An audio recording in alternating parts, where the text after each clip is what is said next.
Hey, welcome to the One Life Podcast. We talk about things from One Life Church, but ultimately things we think relate to you and your one only life. My name is Sarah Inman, and one of your co-hosts of the podcast. I'm joined, as always, by lead pastor and co-host of the podcast, Brett Nicholson. And both of us technically are back from vacation as of now, and Yeah. so we should be just like extra Refreshed. great. Or yeah, that's right. Yeah. We're all set. So this one's going to be amazing. It was good. Did you have a good vacation? I had a wonderful vacation. Yeah, good.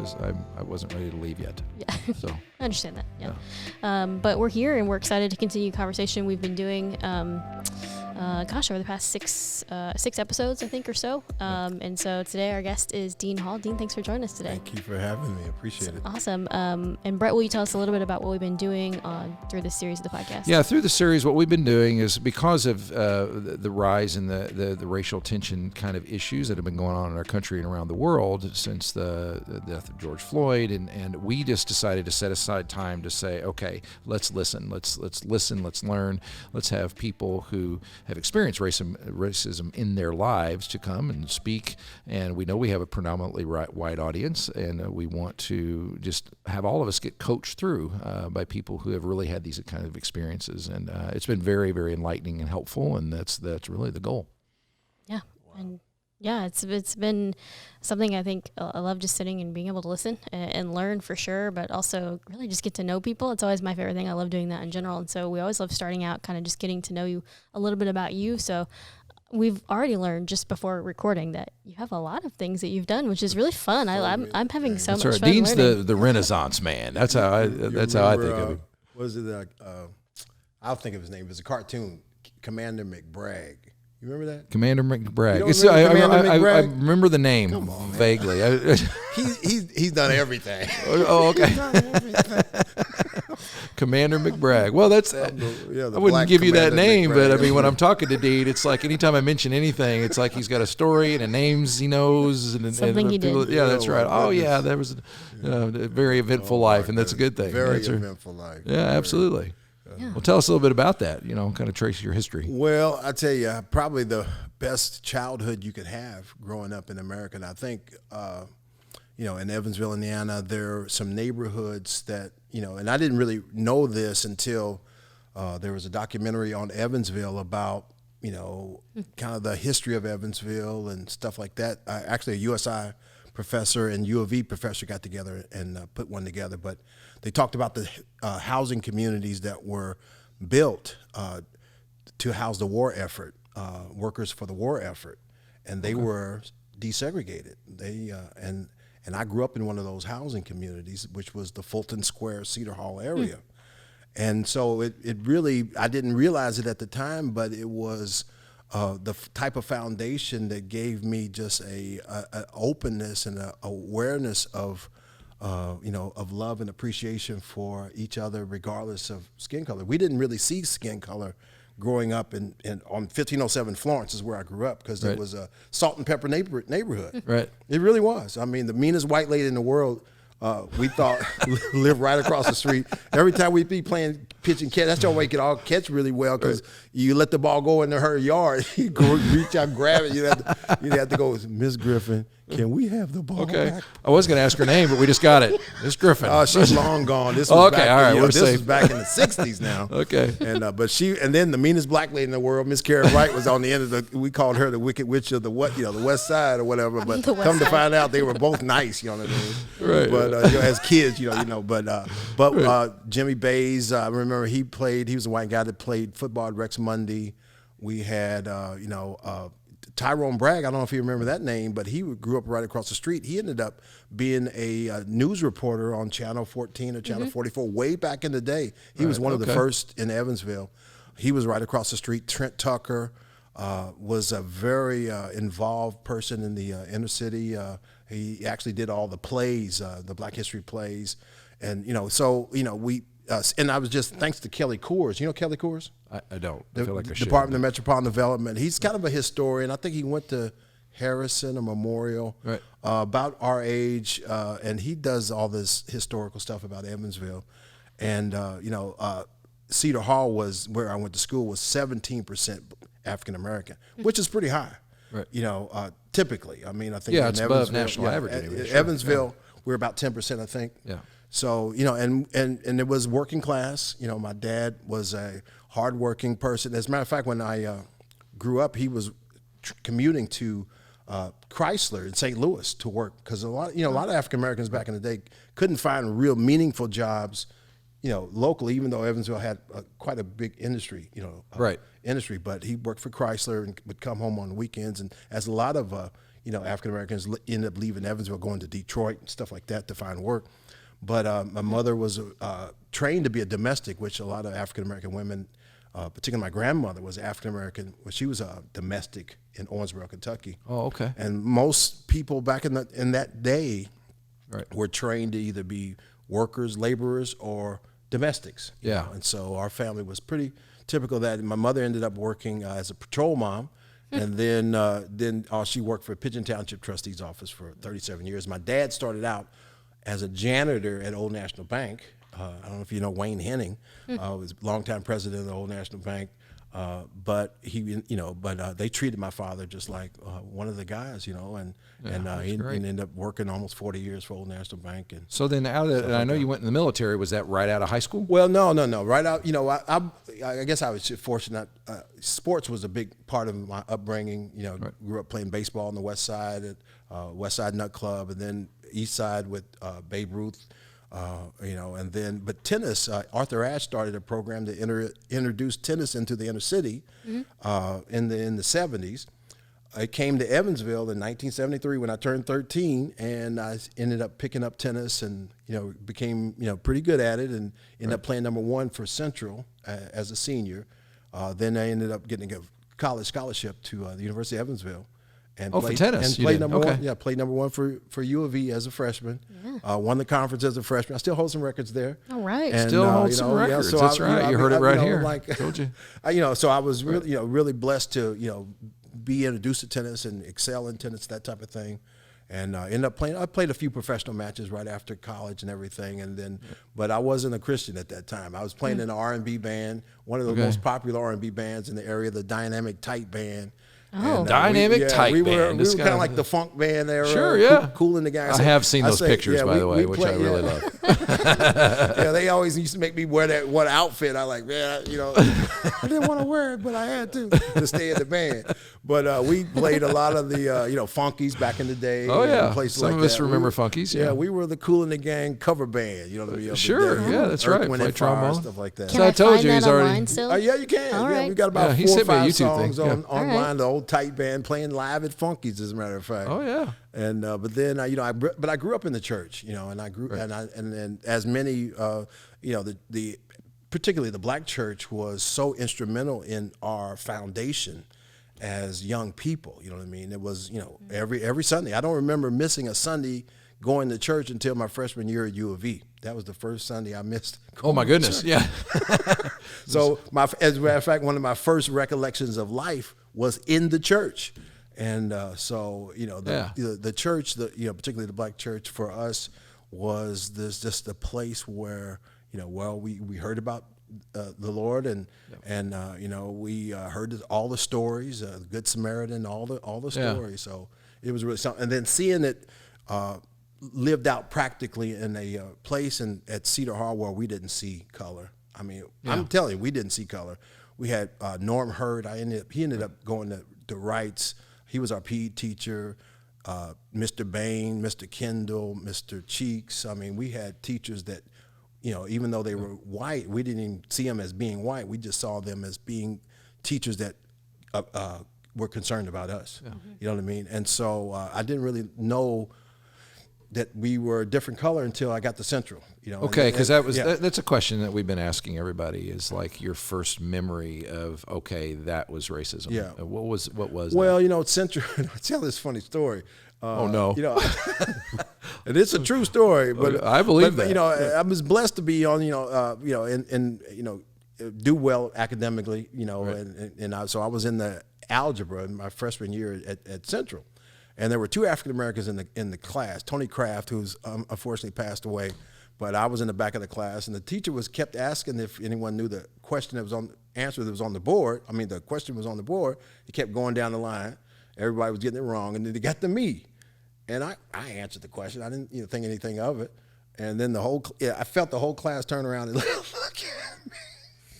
4 years later, we're graduating. Now, 4 years later, I don't want to say her name, but we were great friends. She played the flute in the concert band and orchestra. She said, "Dean, you remember when we were freshmen?" I said, "I sure do." She said, and in the algebra class, I said, "Yeah." She said, "Do you remember when you answered that question?" And I said, "I do." She says, "That blew me away because our parents had told me blacks didn't know anything." Oh my goodness! Oh yeah, really? Oh yeah, and so there are many stories that because I think it was a rude awakening for, well, not a rude awakening, but it was an awakening for people who had never been around African Americans. They had only been told things about African Americans that were stereotypical or whatever. But when I was given an opportunity to negate that stereotype, it changed somewhat. Yeah, absolutely. And we're great friends to this day. I mean, and so I think people can change given the right experience. Yeah, absolutely. And so I was a baseball fanatic. I mean, tennis was really my fallback sport, and unfortunately, I was treated unfairly because of the color of my skin. I was the only freshman that practiced with the varsity as a freshman. And the tennis or baseball? Baseball. This is baseball. And really, and so that was my dream, to be a baseball player. I batted behind Don Mattingly in Babe Ruth All-Stars. Wow. And there you go. My claim to fame is I hit a home run before he did when we were 14. And so that I is put a one great out claim before to Don fame. did. And Did you hear that, Don? Yeah. And then our team beat Don's for the championship.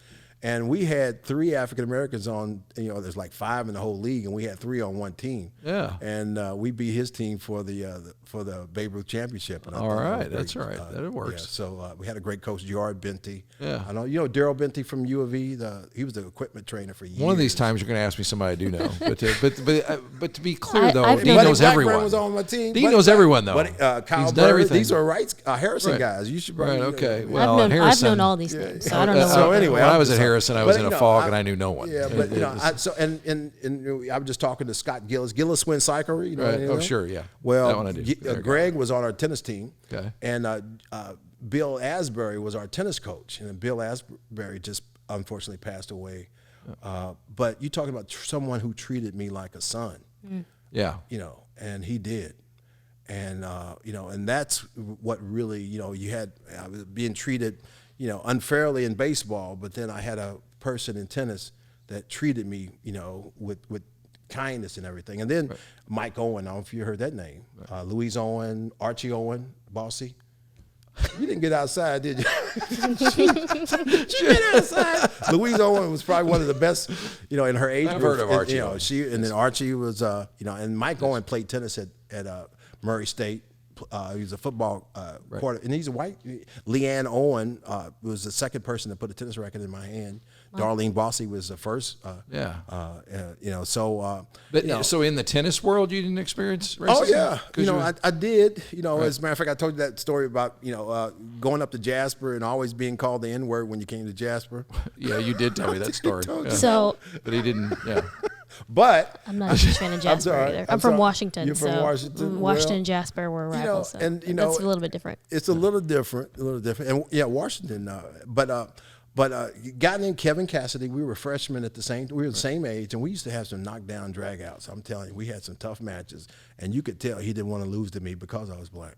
Oh, you could tell that. I could tell. I could feel it. Did he anyway? And the coach didn't want him to lose to me either. Coach Yarborough, I still remember his name. Right. And so the freshman year, knockdown, drag out. Not much love between us.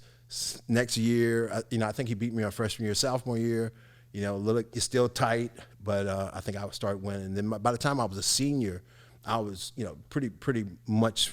I advanced pretty well, and I beat him pretty easy. He was happy for me. He'd heard I was going to get a college scholarship, and that's cool. Yeah, he was happy for me, and so was Coach Yarborough. So what started out as a position of maybe animosity or no love ended up being respect and friendship. So things can happen and things do change. You know what I mean? Yeah, absolutely. So, That's hopeful. So when you go to UE, you did all that, and I'd asked about the military, and just as you're tracking as you go into the military, which you went in the Air Force. Well, no, initially you went in there sometime. I went to the Marine Corps first. You know what I mean? Oh, okay. Well, that I didn't know. Can't leave out the Marines. You know what I mean? Okay, so you go in the Marines as a reservist. Did you experience it there? Oh, I tell you, one of the things that I felt in the Marines was appreciation of being African American and serving our country, because the Marines had a very substantial percentage of African Americans in the Corps. Right. I mean, I don't know what their percentage is, but I would think it's about 20%, maybe 25%. Right. Okay. You know, so to see that type of representation and really being in the defense of our country. And Marines on top of that, I'm telling you. I mean, that's right. It doesn't get any better than the Marine Corps. Yeah, you know that's what I mean? right. So that really gave me a real sense of pride, and you could not feel racism, you know, in the military. And I've always thought, even in the Air Force, that the military has it hasn't always been that way. Right. Yeah, but it's kind of been ahead of the curve in regard to race relations and the treatment of African Americans. You know, and it took a war for that to happen, but you know, the military has kind of been out in front of of that type of equality, so to speak. Yeah, and because so, you get the feeling that the drill sergeants treat everybody bad. Oh yeah, so it doesn't matter. Sure. And when you're on the battlefield, you know, I mean, it's in one of my favorite movies is Dirty Dozen. You know, I don't know if you remember when. Jim Brown, the Jim Brown character, right. The guy from Alabama or something, just hates blacks and he hates Jim Brown until Jim Brown saves his life. Right. Yeah, funny how that works. He's a fan, you know. He's Jim Brown's biggest fan. And typically that's how things can happen, you know what I mean? Exactly. People can change, you know, they really can. But then after, you know, I got into the Air Force, I went to seminary at Oral Roberts, came to the Lord at Tulsa, Oklahoma, where, you know, you spent some time in. My now ex-wife is from Haiti, and so we lived in Miami for a while and Little Haiti and that type of thing. And I was a church administrator. Then the Lord opened up the door. I'll skip a lot, Lord, to go into the Air Force. And as a chaplain, you're basically pastoring a worship service because, you know, demographically they look at, okay, how many, you know, Protestants do we have? How many Catholics, whatever. Then how many African Americans do we have? Okay, we need a black chaplain for them. So I remember. That's how it works. That's how it works. But I remember being put over the gospel service, and I quickly realized that the gospel service stood for black service, right? So it's basically what it said. Okay, yeah. So you know what I did? Because, you know, listen, I'm from Evansville, Indiana, and I have so many wonderful friends who are not black. And I didn't want to be a part of a service that didn't feel like it was welcoming to, you know, to all. And so I changed the name of the service from the gospel service to the inspirational service. Didn't do much different other than change the name and incorporated some praise and worship. And I tell you, it worked. I mean, we were the most diverse service on base. And we had probably at least 20% non-African Americans in the service, incorporated into the praise and worship. We had a great praise and worship team and so I think a lot of times it takes just someone having a bit of courage to say, hey, look, you know, I mean, it may be as slight as changing a name or doing something differently, but it communicates that you're willing to be open to, you know, whoever, you know. So, yeah, absolutely. Yeah, that was so every base that I would go, that was be the first thing I would do is change the name from the gospel service to the inspirational service. And then that would just kind of have an effect of integrating it. It did. Okay. It did. And so you were a chaplain multiple places. Multiple places. My first base was Edwards Air Force Base, California, where they used to land the shuttle from time to time. Oh yeah. And that was a very proud moment because you could look up at any moment at times and see everything that the military has in their inventory, which is made you incredibly proud to be a part of, you know, America, you know. Yeah. And then I went to Korea for a year. And have you ever been to Korea? I have not been to Korea. I have been to Asia. I've been to China and Singapore and Myanmar and places like that. Yeah, everywhere. But you remember Dr. Cho? Paul Yogi Cho. Oh yeah, heard him speak several times. Yeah, he was, you know, in Korea, he was it, you know. And we ended up visiting. I took a contingent up to Prayer Mountain and the whole 9 yards, and Been to Prayer Mountain. been to Okay. Prayer Mountain. See, I've heard of these things. Now you're getting where I've been I to am. his service. I mean, incredible. Yeah. And Absolutely. and really, when you see other cultures worshiping the same Lord in a different way, and I'm going to tell you a funny story that we had these, the Koreans on the base, and they knew I was a chaplain and everything, and I had this idea. Well, let's do a little cultural, worship service. You know what I mean? Bring the Korean church on base, and we'll sing. And I said, well, do you want? Because they said they were Presbyterian, right? So I'm thinking, okay, they're Presbyterian. They probably don't want a whole lot of clapping and shouting and everything. So I said, well, I'll bring the liturgical service choir. That was the liturgical service, and he said, no, we want. I said, y'all want that, huh? Was it a Korean guy said that? Yeah, they want that. With the full treatment. But they had a praise team, and I mean, they had orchestra. I mean, they were incredible. They tore up the Popeyes chicken too. We fed them. And they tore up the Popeyes chicken there.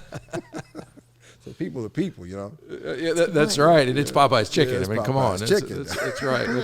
That's where all of us meet together and can all agree on all this. So so many great experiences that confirm to me, if you love people and you're willing to look beyond the differences that you have with people, and that might even be denominational differences, because that was certainly a thing in the military. We had all denominations represented, stuff like that. But if we can learn to look beyond the differences and see what makes us the same, then I think we're on the right track. Yeah, absolutely. We're definitely on the right track. Yeah. Well, and we've asked everybody this now in their own experience with that, but we do have a predominantly white audience right now. We're working on that. Maybe we need to change our name to the Inspirational Church instead of One Life Church. Maybe that would help get us. But how would you coach? Yeah, I'm looking for anything. That's what and Popeye's chicken. I'm trying to work with one. You know what I mean? Something. Something. Popeye's chicken. No. Watch yourself now. Yeah, I know. Yeah. Now I'm lost. See. Anyway, so how would you coach a predominantly white church and white audience, like when it comes to racial reconciliation issues? And I want to be a part of the solution, and I don't want to be racist. I don't want to be anything like that. But how can? What are some things that could be done? And how would you coach? Maybe don't try too hard. Don't try too hard.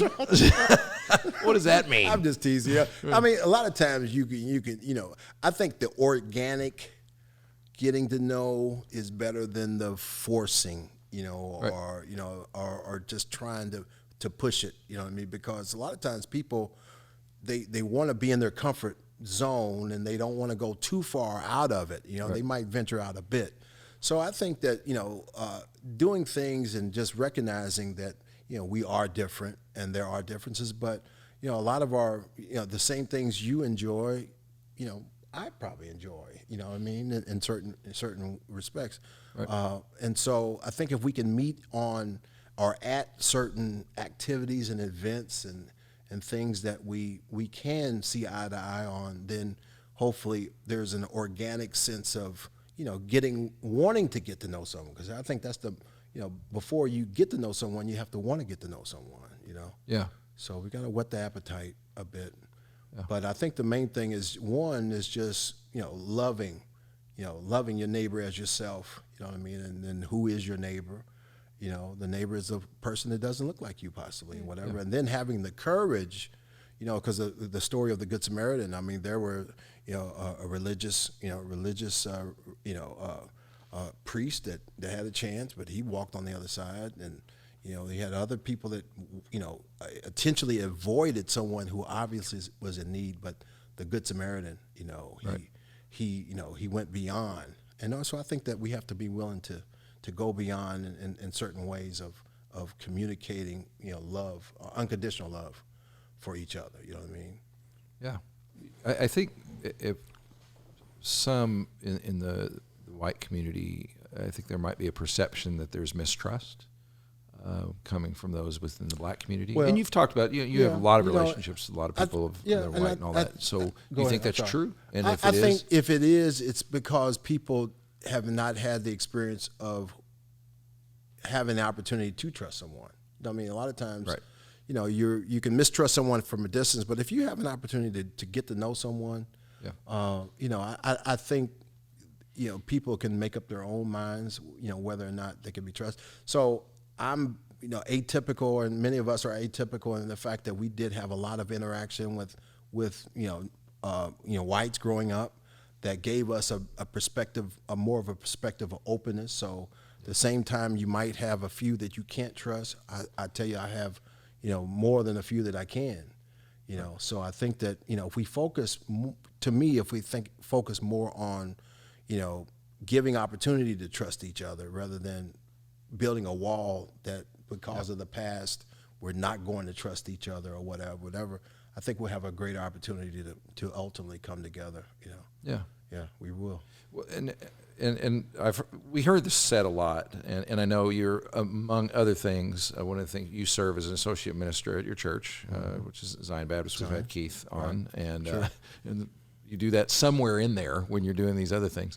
So, but everybody talks about the most segregated hour in the entire week is Sunday mornings, and I always feel guilty about that.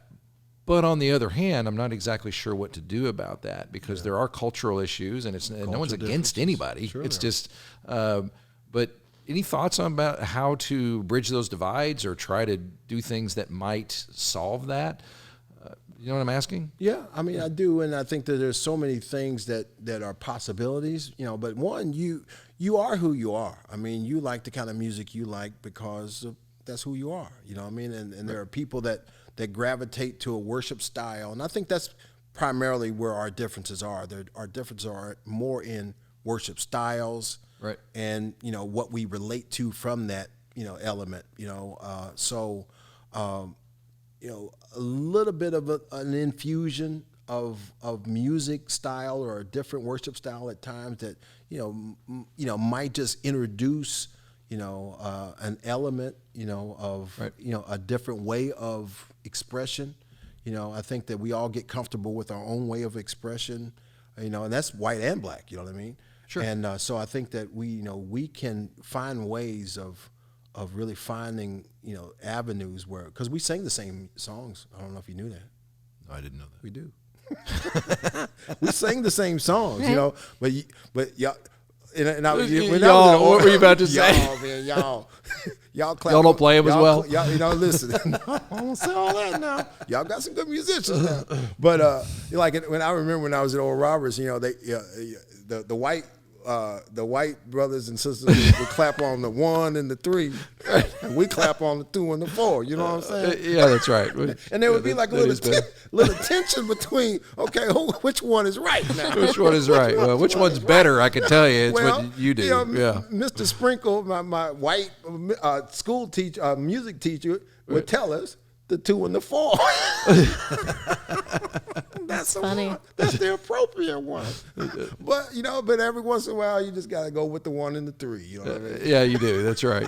Yeah. So, but it could be as simple as that. Do you think people in the black community would want to? How would they feel about doing that? I think it would be a great thing. I know that they would love to do it. They would love to do it. I mean, and that is really where the meeting of the minds is. I'm gonna tell my favorite tight band story. Tight band. Yeah, we were here at church, and you're going back to your funk band. We are in church because I use this as an example. Okay, all right. Roy Carter is a great local musician. People know him as wonderful saxophone player.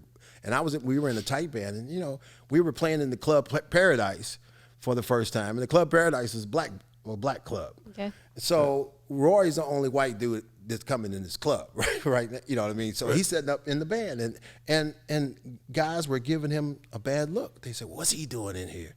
What's he doing in here?" And I didn't like it, you know what I mean? Because this is Roy, this is one of us. Right. And I said, before when we got started, I said, well, let's play a Mr. Magic, it features it's a classic sax song, Grover Washington, that features it's going to feature Roy. Right. Well, Roy gets up there and we play Mr. Magic. He didn't buy a drink the rest of the night. And it was that, you know what I mean? And so people can change, you know what I mean? Sure, They didn't want him in there. And then all of a sudden, they appreciated the fact that he's a musician, and he played a song that we all could relate to and that type of thing. And then now everybody loves everyone.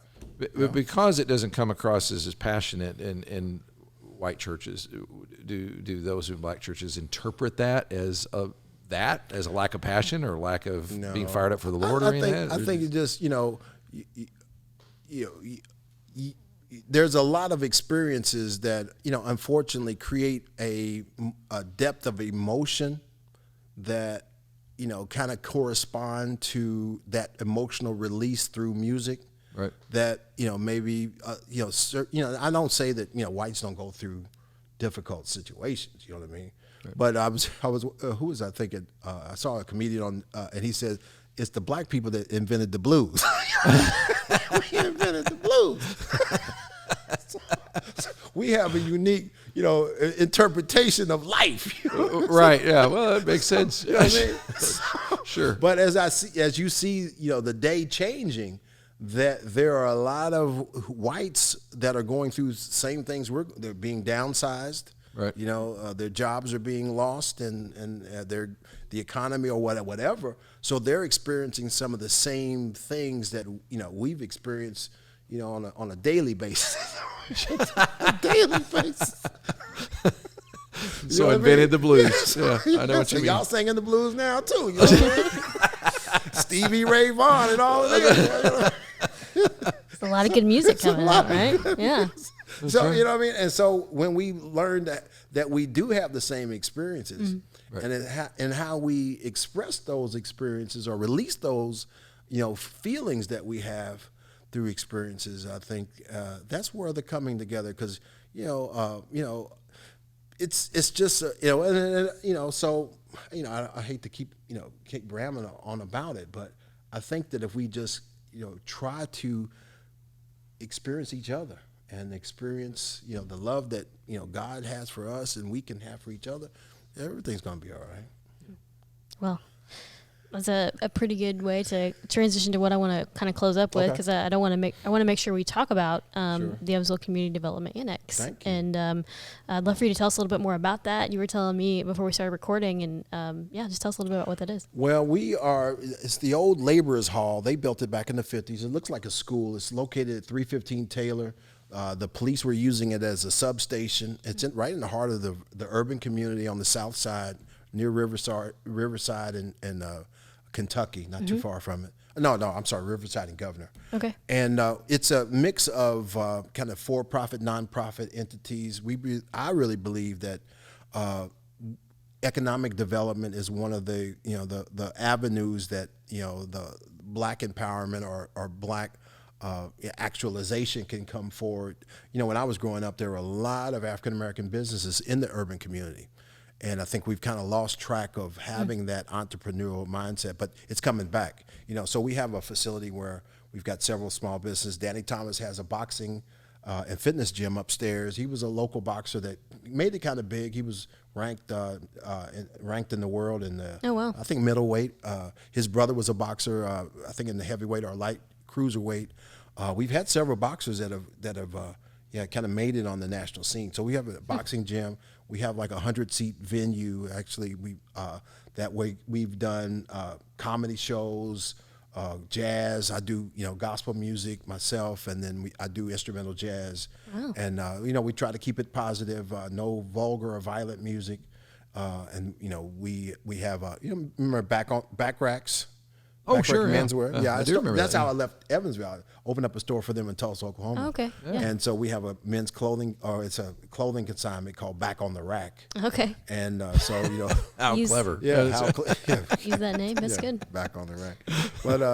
But so it's a conglomeration of things, and with all the aspiration of helping develop the urban community in spiritual ways, social ways, economic ways, and educational ways. We have after-school educational programs. We're partnering with Carver Community Center to bring different activities to the building that will, enhance kids' learning opportunities, experiences, that type of thing. And you were kind of cranking away, and then the COVID thing came along. Oh, so yeah. are you guys sort of reopening and getting back in business kinda, at this point? Just like a lot of people, right. It's kind of funny that, at first when the COVID thing came out, did you hear that they thought African Americans were going to be a little bit more immune to it? I didn't hear that. No, yeah, we heard that. No. You heard that. That lasted for about 3 days. No, we're more susceptible. You know what I mean? I'm like, Lord, we can't catch a break, can we? We'll catch one eventually. The sweet by and by, y'all. But anyway, so we're not as open, you know what I mean, as we're kind of easing back into it. But at the time, like I saw the venue, and it's got a stage, and it's got a setup for a urban band. art gallery. So like a Friday night, I could go over there and check out a band or listen to a comedian. Be and in all it that. as well. You know what I mean? Be in it. Yeah. You bet. You saw that, sir. I was invited. I saw that. Yeah. Holy Smokes Hangout had been meeting. They were full gospel businessmen outreach. They would come in on every second Friday of the month and feed whoever wanted to come, praise and worship, and testimonies and prayer type of thing. And we're hoping that they'll gear back up here pretty soon. Yeah, we'll do some indoors, outdoor things, and we have an urban art gallery that it showcases the talent. You know, there's a lot of talent that has come through Evansville and is emerging. We want to be a conduit for that talent. You know what I mean? You never know. The next, whoever could be, be from here. It's incredible. Is there a place where we can find information? If you go on Facebook, we don't have a website just yet, but the Evansville Community Development Annex on Facebook. Okay. We'd love to have you, look at what we're doing. I told you we just interviewed Julius Maddox, the guy, the world record holder in the bench press. That interview is going to be posted hopefully in the next day or two. That's great. But we've got some pictures of him, and he's got an incredible story, and we've got some activities that are coming up, and and you sell the art too. And there, we sell the art. On we're the getting walls ready and to things. You can go there gear and it buy up, that's great. sell the prints, sell the originals, and that type of thing. And so I'm looking forward to possibly doing some things that can connect the community, as a whole to the effort. And I want you to hear some. You've heard some of the music. Oh yeah. And I love to partner with One Life to, because I know you've got some wonderful musicians and singers here. We do, So, absolutely. Yeah, I'd love to do it. Yeah, That's great. Well, it's been a pure joy just hanging out. I talked the whole time, didn't I? No, I love it. Absolutely love it. I love just one of your perspective, but just how much fun you have just talking about life. There's definitely joy inside of you, and it's fun to be able to just get to know more people. Anything else to close with, either one of you? Anything that you didn't get to? Yeah, is there anything that we left out that you would? Well, you know what? I want to commend you and for just having the desire to do this, because not everyone is that way, and to take the time to make it an issue, even though people had to make it an issue for a bit, because it was on national news, like you said. Right. But now that it's no longer as prevalent as it is, you're still talking about it. So I just want to commend you for it. Well, I appreciate that. And I know very the Lord's much, going to bless you for that, and One Life for it, and you, Sarah. And and I think that's something critical, and that's what I would close with, is just for everyone, is it hits the headlines when something like the George Floyd incident happens, which it should have hit the headlines. But the headlines change and things go back, and we don't want to do that. I know that Lord really hit my heart during that we want to be in, and we don't even know what that means. That's why we're listening. We don't know exactly what that looks like, and but getting to meet Dean was one of the great benefits of the whole journey so far. And we're talking about music stuff and art things and entrepreneurism and development of neighborhoods, which we were already doing, but those kinds of conversations are happening. So as so everybody just keep listening and keep kind of watching for the kind of things that we would see do. And I think God's going to do and already has done some great things in our community in that area. Thanks again for joining us today. Appreciate it. Appreciate it.